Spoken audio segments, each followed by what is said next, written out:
passagem é logo, imediatamente depois, aquela situação da ceia do Senhor. Depois da ceia do Senhor, Jesus se levantou e lavou os pés dos discípulos. Muitos de nós certamente conhecem a passagem, se não todos nós. Se eu for resumir muito rapidamente, havia o hábito naquela época de lavar os pés dos visitantes, mas isso quem fazia era o escravo mais humilde de toda a criadagem, é quem fazia esse tipo de serviço. Então Jesus assumiu o lugar do servo mais humilde, tanto que o apóstolo Pedro questionou, mas o Senhor vai lavar os pés? Era um absurdo o negócio, era uma coisa desonrosa, prejudicial à imagem do mestre, à imagem do Senhor que Jesus tinha. É por isso que ele até repreendeu Pedro e disse, deixa, depois você vai entender. Depois quando? Aqui, onde nós lemos. Depois que ele se voltou para a mesa e foi explicar o que ele fez. E começou de uma forma muito didática, né? Todo mundo entendeu o que aconteceu. Eu imagino o silêncio, todo mundo olhando para ele assim. Não, ninguém entendeu. Eu não entendi. Eu não sei o que significa isso. O rei, o senhor de todos, se arrastar no chão e lavar os pés, fazendo o serviço que era o mais indigno de todos, o mais humilhante. Aí Jesus disse, pois é assim que tem que ser. Eu estou dando um exemplo. Então, queridos, é claro que Jesus não estava preocupado em ser o escravo. Ele estava querendo transmitir uma lição. Ele dramatizou uma lição. Em vez de somente palavras, ele agiu para ensinar. Ensinar o quê? É isso que ele faz. Essa é a pergunta que Jesus faz. Você entendeu o que significa lavar os pés? É claro que se a gente pegar aquilo e trazer para o dia de hoje, a gente vai encontrar diversos conflitos sociais, né? Aí tem interpretações as mais estranhas. Tem algumas igrejas católicas que tem lá o dia do lava-pés. Tem uma igreja lá no lugar chama Aparecidinha, não sei se quem conhece São Paulo, é um lugarejo bem pequenininho lá no interior de São Paulo, e que tem uma igreja lá que é uma romaria para lá, é igual o coco. Aqui não tem a Maria do Coco, eu não sei como é o nome, Santa do Coco, uma Santa do Coco lá, né? Que vai todo mundo, tem uma romaria para lá, né? Lá em Aparecidinha tem isso também, vai todo mundo lá para o negócio do lava-pé. E eu fui ver uma vez como eu vi as fotos que eu fiz no cartaz. Eu lembro que eu trabalhava com isso, eu liguei para o pastor Júlio, rapaz, eu posso fazer isso? Ele pode, você não tem nada com isso, é somente uma arte. Eu fiz um cartaz para promover lá a festa deles, que era assim, era um trono lindo, e o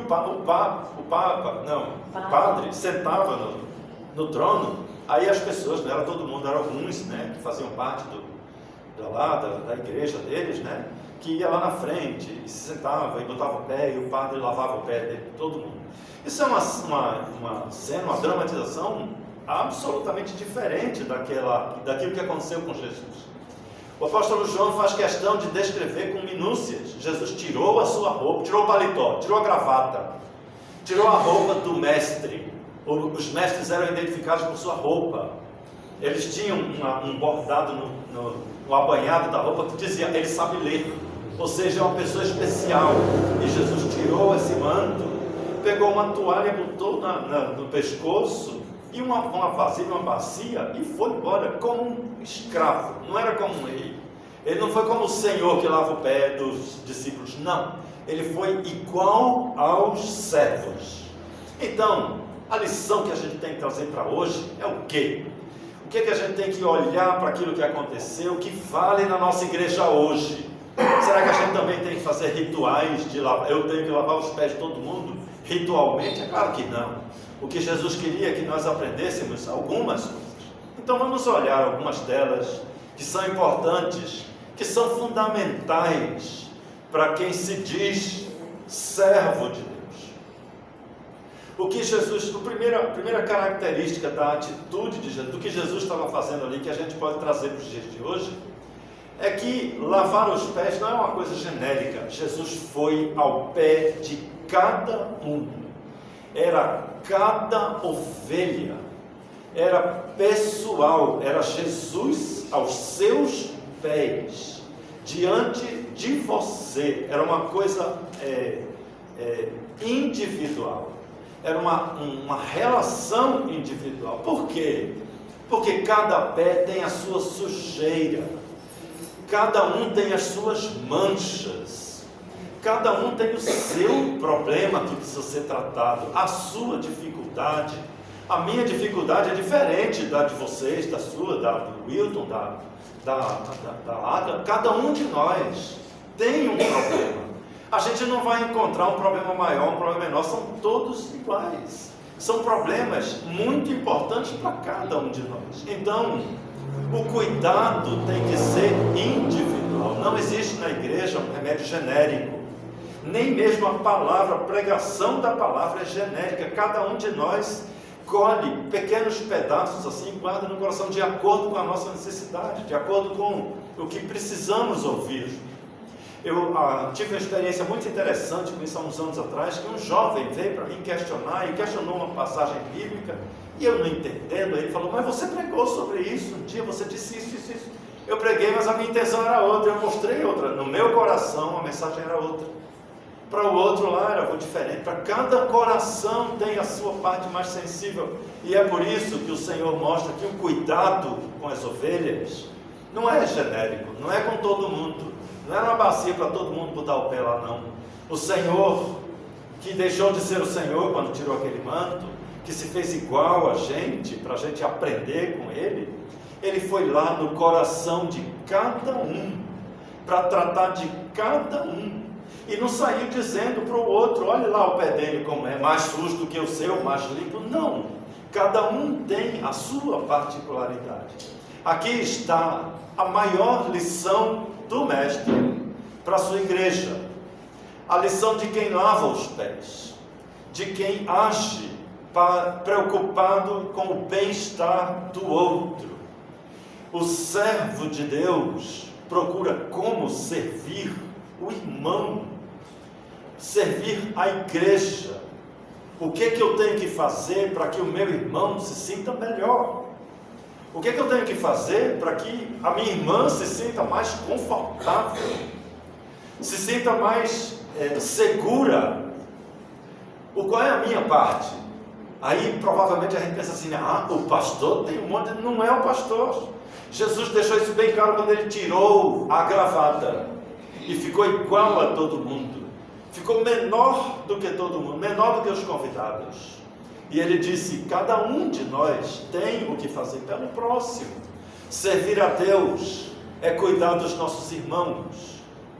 Servir a Deus é nos preocuparmos com os filhos de Deus, com aqueles por quem Jesus morreu. Isso é servir a Deus. A gente tem uma ideia, social de servir a Deus é ir para a igreja, é aquilo. Os crentes da congregação cristã, eles não falam ir para a igreja cultuar, eles dizem servir a Deus. Não, hoje é dia de... hoje tem culto lá, eu tenho que ir lá que eu vou servir a Deus. E um vizinho meu falava isso, eu achava que ele tinha uma função, mas não, ele só ia para lá para sentar e ouvir, participar do culto. E aquilo no linguajar deles é servir a Deus. E para muitos de nós também, quando na verdade servir a Deus é passar 24 horas por dia predisposto a atender, preocupado com quem precisa, preocupado com alguém que possa precisar. É uma diaconia genérica. Todos somos diáconos do Senhor. Não existe nenhum crente que não seja um diácono do Senhor. E o crente que não é um servo do Senhor, ele pensa que é crente. A gente conhece a história lá que Pedro chegou para Jesus e disse: nunca me lavarás os pés. Aí Jesus disse: se você não permitir que eu faça isso, não tens parte comigo. Traduzindo para hoje, Jesus disse assim: se você não serve, não faz parte disso, não pode ser servido, você não é membro dessa igreja. Pensa que existe a categoria hoje de crentes, não é catalogada, não é uma coisa oficial, mas é daqueles crentes que pensam que são crentes, que acham que está tudo certo, que estão salvos, que não tem perigo, que não precisa disso, não precisa daquilo, não precisa de ninguém, porque ele acha que já está tudo resolvido. Eu me entendi lá com Deus, não precisa nem ir para a igreja. Existe uma grande parcela da sociedade hoje que é composta pelos pensadores, dos que pensam que são crentes e não são. Porque o crente, ele tem os dois lados. Ele tem o lado daquele servo que se curva para cuidar das feridas dos outros, e tem aquele outro lado que é o servo que está ferido, que está com o pé sujo, que precisa do irmão, que precisa da irmã, precisa do cuidado dos outros, precisa do amor da igreja, do amor dos irmãos. E também é um exercício de simplicidade. A gente tem, ali o apóstolo Pedro falou, né? Mas a gente tem todos os outros exemplos dos outros servos, dos outros discípulos, que ficaram calados, que não apareceram seus nomes aqui. Eles aceitaram o cuidado da igreja, aceitaram o cuidado do amor da igreja. A manifestação não importa de quem esteja cuidando, mas é o cuidado da igreja. E também temos aqui uma lição particular, importante, que a gente vê, o apóstolo João tomou muito cuidado em colocar no singular. Pegou uma toalha, a toalha, não foram toalhas, nem foram bacias, foi a bacia.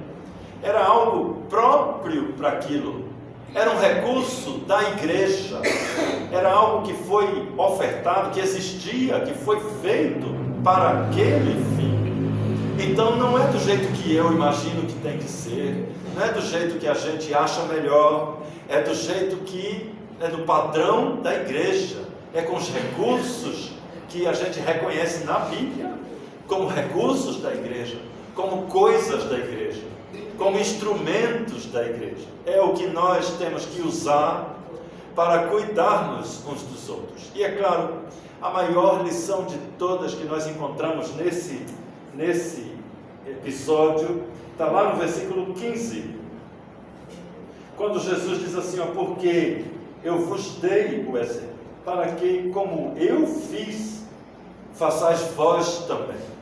Cabe a todos nós cuidarmos uns dos outros, não é função só de Jesus.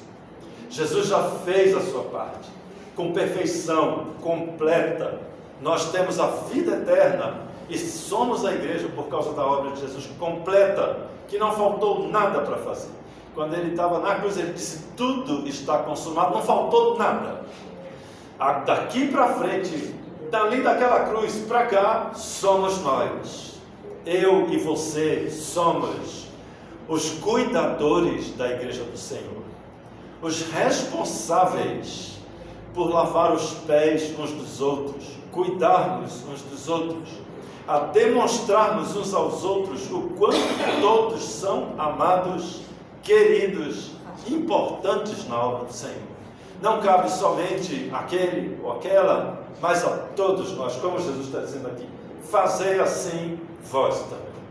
Então que Deus nos capacite a sermos bons servos de Deus e desenvolvermos a nossa sensibilidade para cuidarmos uns dos outros com todo o amor, com toda a humildade, como Jesus fez, e do mesmo jeito sermos aqueles servos que, quando precisam, estão prontos para receber o amor de toda a igreja. Amém? Que Deus então abençoe a sua palavra aos nossos corações. E vamos, queridos, orar nessa